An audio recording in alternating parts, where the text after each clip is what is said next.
வணக்கம். திண்டுக்கல் மாவட்டம் வேடசந்தூர் ஆத்துமேடு அண்ணா திடலில் கோடான கோடி இதயங்களில் குடியிருக்கும் புரட்சித் தலைவி ஜெயலலிதா அவர்களின் 78வது பிறந்தநாள் விழா இணைப்பு வழங்கி கொண்டாடப்பட்டது. இந்நிகழ்ச்சிக்கு இளைஞர் மற்றும் இளம் பெண்கள் பாசறை மாநில செயலாளர் டாக்டர் VPB பரமசிவம் அவர்கள் தலைமை தாங்கினார். மேலும் இந்நிகழ்ச்சியில் ஒன்றிய செயலாளர் ஜான்போஸ், நகர செயலாளர் பாபுசேட், பொதுக்குழு உறுப்பினர் அம்மையப்பன், மாவட்ட தகவல் தொழில்நுட்ப செயலாளர் சேட்டை கார்த்தி, மாவட்ட ஒன்றிய அம்மா பேரவை செயலாளர் நிலா தண்டபாணி, நகர அம்மா பேரவை செயலாளர் பூக்கடை ஆறுமுகம், நகர பொருளாளர் கதிர்வேல், நகர அவை தலைவர் காளியப்பன், ஒன்றிய துணை செயலாளர் ராமலிங்கம், ஒன்றிய விவசாய பிரிவு செயலாளர் நடராஜ், ஒன்றிய IT விங் செயலாளர் கருப்புசாமி, நகர இளைஞரணி செயலாளர் மீரா, நகர சிறுபான்மை பிரிவு செயலாளர் அலிமுகம்மது, நகர பாசறை செயலாளர் பாண்டியன், நகர மாணவரணி செயலாளர் அன்பு, மாரியப்பன், வார்டு செயலாளர் சர்க்கரைப்பாவா சம்சுதீன், கொட்டமுத்து, மூக பாலு, இஸ்மாயில், புல்லட்ராஜா, பூக்கடை சுரேஷ், மகளிர் அணி செயலாளர் புஷ்பா, ஒன்றிய மகளிர் அணி செயலாளர் சாந்தி, குட்டம் முன்னாள் ஊராட்சி மன்ற தலைவர் சாந்தி, வெள்ளனம்பட்டி தமிழினியன் முன்னாள் கூட்டுறவு சங்க தலைவர் நெடுஞ்செழியன், வழக்கறிஞர் பிரிவு செயலாளர் ராஜா செல்வன் மற்றும் பாசறை செயலாளர் பாண்டிகணேஷ், மல்லீஸ்வரன், ராஜலிங்கம், வேல்முருகன், வில்லியம், சீனிவாசன், அழகுராஜா, மணிகண்டன், வீராசாமி, விமல் ராஜா, ரவிச்சந்திரன், அமீர்பாட்சா, பாலு, தில்லைசந்திரன், கமுதி, முருகன் ஹோட்டல், நாகராஜ் சைக்கிள், திருமலை, மாரிமுத்து, சம்சுதீன், ராஜலிங்கம், வையாபுரி மற்றும் புதியதாக இணைந்த நிர்வாகிகள், கழக உடன்பிறப்புகள் என பலர் கலந்து கொண்டனர். தாய்மார்களே, வேடசந்தூர் பகுதி வாழ் வணிக பெருமக்களே, அனைத்து இந்திய அண்ணா திராவிட முன்னேற்ற கழகத்தினுடைய வேடசந்தூர் மேற்கு ஒன்றிய கழகம் மற்றும் நகர கழகத்தினுடைய சார்பாக இதே தெய்வம் புரட்சி தலைவி அம்மா அவர்களுடைய பிறந்த நாள் விழா கொண்டாட்டம் இன்றைக்கு சீரோடும் சிறப்போடும் நடைபெற்றுக் கொண்டிருக்கிறது.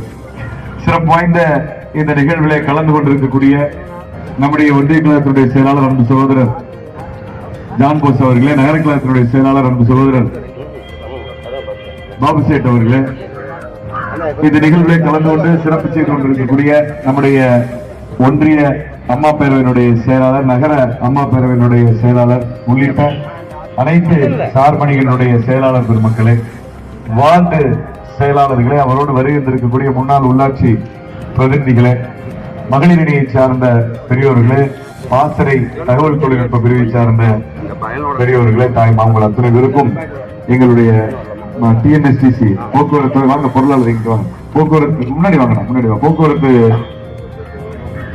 துறையிலிருந்து வருகின்றிருக்கக்கூடிய நம்முடைய அண்ணா தொழிற்சங்கத்தினுடைய நிர்வாகிகள் பெருமக்கள் அத்தனை பேருக்கும் இந்த நேரத்தில் என்னுடைய வழக்கறிஞர் பிரிவு விரைவில் வழக்கறிஞர் பிரிவு சார்பாக நிகழ்ச்சி நடத்த போறாங்க. வழக்கறிஞர் பிரிவை சார்ந்த நம்முடைய ராஜா உள்ளிட்ட இங்கே வருகின்றிருக்கக்கூடிய அத்தனை பேருக்கும் எல்லாருடைய பெயரையும் நான் சொன்னதாக நீங்கள் ஏற்றுக்கொள்ள வேண்டும்.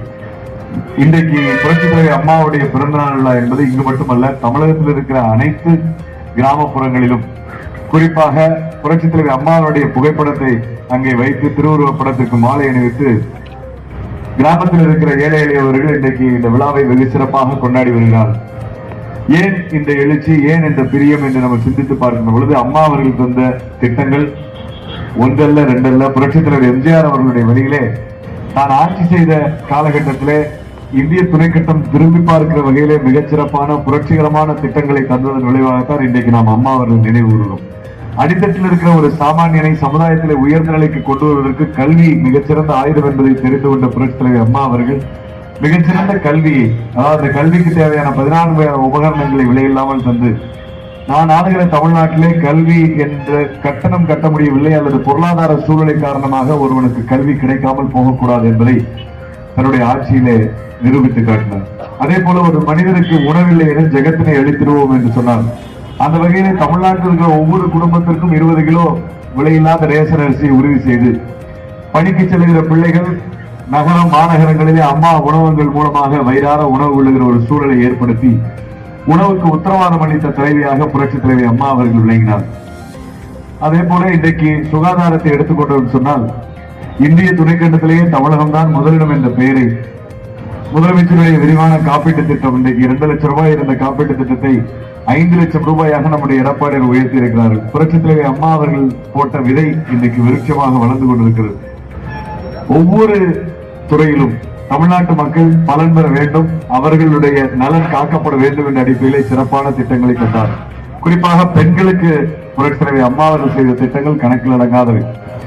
அவர்கள் பிள்ளையை பெற்றதிலிருந்து அந்த குழந்தையை பெற்றெடுக்கிற அந்த 10 மாத காலம் அவர்களுக்கு தேவையான அத்துணை உதவிகளை செய்து, குடும்ப தலைவிகளாக இருந்தால் மிக்சி கிரைண்டர் மின்விசிறி, திருமணமாகாத பெண்களுக்கு தாலிக்கு தங்கம் 50,000 ரூபாய் பணம் என்று, ஸ்கூட்டி வேலைக்கு செல்லுகிற பிள்ளைகளுக்கு மானிய விலையில ஸ்கூட்டி வழங்குவேன் என்று புரட்சித் தலைவி அம்மாவுடைய சிந்தையில் உதித்த அத்தனை திட்டங்களுமே பெண்கள் நலன் சார்ந்த திட்டங்கள்.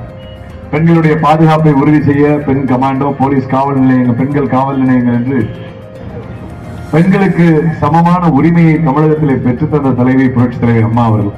50% உள்ளாட்சியில இடஒதுக்கீடு என்பது ஒரு சாதாரண விஷயம் அல்ல.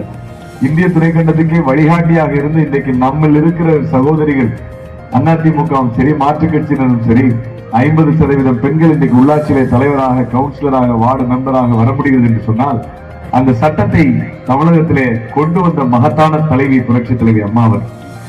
இப்படி அரும்பாடுபட்டு வளர்த்த தமிழகத்தை கொரோனா காலத்தில் கூட அம்மாவிலே கட்டி காத்த தலைவர் ஐயா எடப்பாடி அவர்கள். அவருடைய ஆணையை ஏற்றுதான் இங்கே நாம் எல்லாம் கூடியிருக்கிறோம். சுகாதாரமாகட்டும், முதலீடாகட்டும், பெண்கள் பாதுகாப்பாகட்டும், சட்டம் ஒழுங்காகட்டும், கொரோனாவை கட்டுப்படுத்தியதாகட்டும், அம்மா மினி கிளினிக், நடமாடும் ரேஷன் கடை போன்ற, குடிமராமத்து போன்ற வரலாற்று சிறப்புமிக்க திட்டங்களை தந்ததாக இருக்கட்டும், அம்மா வழியிலே தான் ஒரு சிறந்த நிர்வாகி என்பதை எடப்பாடியார் பலமுறை நிரூபித்திருக்கிறார். ஆனால் இன்றைக்கு அதிமுக எதிர்க்கட்சியாக நின்று கொண்டிருக்கிறது. மக்களை பொய் வாக்குறுதிகள் கொடுத்து ஏமாற்றி தனி ஒரு குடும்பத்தினுடைய நலனுக்காக ஒட்டுமொத்த தமிழ்நாட்டினுடைய வளத்தையும் சுரண்டி கொண்டிருக்கிற திமுக ஆட்சி கட்டிலே அமர்ந்திருக்கிறது. இன்னும் 50 நாட்கள் தான் இருக்கிறது என்று சொன்னால் கூட, இந்த 50 நாட்களில் ஒவ்வொரு அதிமுக தொண்டரும் மக்களிடத்திலே இந்த கோர ஆட்சியினுடைய அவலத்தை, இந்த குடும்ப ஆட்சியினுடைய அவலத்தை எடுத்துரைக்க வேண்டிய கட்டாயத்தில் இருக்கிறோம். தொழில் புரிபவர்கள் படுகிற சிரமம், இன்றைக்கு ஏழை எளிய மக்கள் 100 நாள் வேலை கிடைக்காமல் அவதிப்படுகிற சிரமம், பெண்கள் தனியாக இரவில் அல்ல பகலில் கூட செல்ல முடியாது, பட்ட பகலிலே நடைபெறுகிற கொலை கொள்ளை முயற்சிகள், இன்றைக்கு நமக்கு வேடசந்தூர் அதில் விதிவிலக்கு அல்ல. காவல்துறையின் கைகள் முழுமையாக இன்றைக்கு கட்டப்பட்டுகிறது. ஒட்டுமொத்த காவல்துறையும் இன்றைக்கு முடக்கி வைக்கப்பட்டிருக்கிறது. இன்னைக்கு வேடசந்தூர்ல எல்லாம் இந்த மாதிரியான சம்பவங்கள் நடந்து நாம பார்த்ததில்லை. ஆனால் இன்றைக்கு பார்த்தீர்கள் என்று சொன்னால் தைரியமாக இன்றைக்கு இங்க ஒரு கவுன்சிலர், நம்முடைய நாகப்பட்டி கவுன்சிலர் வெட்டி சாய்க்கப்பட்டார். இன்றைக்கு இங்கே முக்கிய பிரமுக திமுகவில் இருக்கிற நம்முடைய ஒன்றிய செயலாளர்கள் மீது தாக்குதல் நடத்த முயற்சி நடைபெற்றிருக்கிறது. கட்சி வேறாக இருந்தாலும் கூட இன்றைக்கு இந்த நிலை ஏற்பட்டிருக்கிறது. குற்றவாளிகளுக்கு எந்த பயமும் காவல்துறை மீது இல்லை. அந்த அளவுக்கு இன்றைக்கு இந்த ஆட்சியாளர்கள் கவனக்குறைவாக இருக்கிறார் என்பதைத்தான் நாம் சொல்ல முடியும். யாராக இருந்தாலும் இந்த பாதுகாப்பு உறுதி செய்யப்பட வேண்டும். இனிவரும் காலங்களில் இது போன்ற கொலை முயற்சிகள், கொலைகள், கொள்ளைகள் எல்லாம் வேடசந்தூர் மண்ணிலே நடைபெறாத வண்ணம் மிகச்சிறப்பாக ஆட்சியை நாம் பெற வேண்டும் என்று சொன்னால், மீண்டும் அந்த எடப்பாடியாருடைய ஆட்சி தமிழகத்திலே வர வேண்டும். புரட்சித் தலைவர் அம்மாவில் தந்ததை விட ஒருபடி மேலான திட்டங்களை தர காத்திருக்கிறார்கள். மாதந்தோறும் 2000 ரூபாய் அனைத்து குடும்ப தலைவருக்கும் தருவேன் என்று உறுதியளித்திருக்கிறார். ஆயுதிராவிட சமுதாய மக்கள் இடிந்து விழுகிற நிலையில் இருக்கிற காங்கிரீட், அதாவது மோல்டு வீடுகள் என்று சொல்லக்கூடிய பேப்பர் வீடு, 80-90 வீடுகளே அம்மாவும் எம்ஜிஆரும் கட்டி கொடுத்த வீடுகள் 50 ஆண்டுகள் கடந்து இன்றைக்கு இடிந்து விழுகிற நிலையில இருக்கிறது. அதையெல்லாம் 7 லட்சம் ரூபாயில கட்டி கொடுத்து காங்கிரீட் வீடுகள் அம்மா கனவு இல்லம் திட்டத்தின் மூலமாக கட்டி கொடுப்பேன் என்ற வாக்குறுதியை தந்திருக்கிறார். வேலைக்கு செல்கிற பெண்களுக்கு மீண்டும் ஸ்கூட்டி, படிக்கிற பிள்ளைகளுக்கு அனைவருக்கும் லேப்டாப், கூட்டுறவு கடன் வாங்கி இருக்கிற மாற்றுத்திறனாளிகளுக்கு தள்ளுபடி, குடும்ப தலைவர்களுக்கு வருடம் 3 சிலிண்டர், சாலையோர வியாபாரிகள் இன்றைக்கு தெருக்களிலே சாலையோரங்களிலே வியாபாரம் செய்து கொண்டிருக்கிறோர் வாங்கிய கூட்டுறவு கடன் தள்ளுபடி, படிக்கிற மாணவர்கள் வாங்கிய கல்வி கடனை அரசே செலுத்தும் என்ற அற்புதமான அறிவிப்புகளை இன்றைக்கு அந்த எடப்பாடியார் வெளியிட்டிருக்கிறார். இதுதான் மூளையில் இருந்து அறிவிப்பு வெளியிடுவர்கள் அல்ல, இதயத்தில் இருந்த அறிவிப்பை வெளியிட்டால் தான் இப்படி வரும். மக்களினுடைய நலன் காக்கிற தேர்தல் அறிவிப்புகள் தொடர்ந்து வந்து கொண்டிருக்கிறது. இன்றைக்கு இங்க இருக்கிற அதிமுக தொண்டர்கள் அத்தனை பேரும் ஒரு மனதோடு, ஒரே முகத்தோடு, நமக்குள் இருக்கிற அத்தனை வடமாற்றங்களை விட்டு அதிமுக போன்ற இயக்கம் நமக்கு நல்லது என்பதை தாண்டி தமிழ்நாட்டுக்கு நல்லது, தமிழ்நாட்டிலே ஒரு நல்லாட்சி வர வேண்டும் என்று சொன்னால் அதிமுகவால் தான் முடியும் என்ற அந்த உறுதிமொழியை ஏற்று இன்றிலிருந்து அம்மாவுடைய இந்த பிறந்த நாள் நாம் சபதம் ஏற்க வேண்டும். ஒவ்வொருவருக்கும் ஒரு சக்தி இருக்கிறது. நான் அடிக்கடி சொல்வதை போல இருக்கிற இந்த வெயில்ல காலையில இன்னைக்கு எவ்வளவு வேலைகள் இருக்கிற நேரம் 10 மணியில இன்னைக்கு அதிமுகவினுடைய நூற்றுக்கணக்கான தொண்டர்கள் இங்க வந்திருக்கு என்று சொன்னால் இது அம்மாவுக்கும் எம்ஜிஆருக்கும் நம்மை வழிநடத்துகிற ஐயா எடப்பாடியாருக்கும் நாம் செலுத்துகிற மரியாதை. அந்த அன்பை அப்படியே நம்ம மக்கள் மீது காட்ட வேண்டும். மக்களுக்கு நல்லாட்சி தர வேண்டும் என்றால் இதிலிருந்து நீங்கள் களத்திற்கு செல்ல வேண்டும், மக்களை சந்திக்க வேண்டும். உங்களை சார்ந்திருக்கிற ஒரு இடத்திலே நம்முடைய அரசினுடைய சாதனையை, இன்றைய திமுக அரசினுடைய வேதனைகளையும் எடுத்து சொல்லி நீங்கள் வாக்குகளை இப்பொழுதே சேகரிக்க வேண்டும். தேர்தலுக்கு இன்னும் குறைவான நாட்களே இருக்கிறது. வருஷம் போய் மாதம் போய் இன்றைக்கு நாட்கள் வந்திருக்கிறது. மக்கள் ஏங்கி தவித்துக் கொண்டிருக்கிறார் எப்பொழுது இந்த விடிய ஆட்சி வீட்டுக்கு செல்லும் என்று. ஆக நாம் இன்றைக்கு அந்த எதிர்பார்ப்பை அறுவடை செய்து மீண்டும் அம்மாவனுடைய ஆட்சியை அமைப்போம் என்ற சூளுரையை இந்த நேரத்திலே நாம் இங்கே ஏற்க வேண்டும். முடக்கி வைக்கப்பட்டிருக்கிற வேடசந்தூர் தொகுதிக்கு வளர்ச்சி திட்டங்கள் நிரம்பி கிடைப்பதற்கான வழிவகைகளை நம்முடைய ஆட்சி அமைந்து நம்முடைய முன்னாள் அமைச்சர் ஐயா திண்டுக்கல்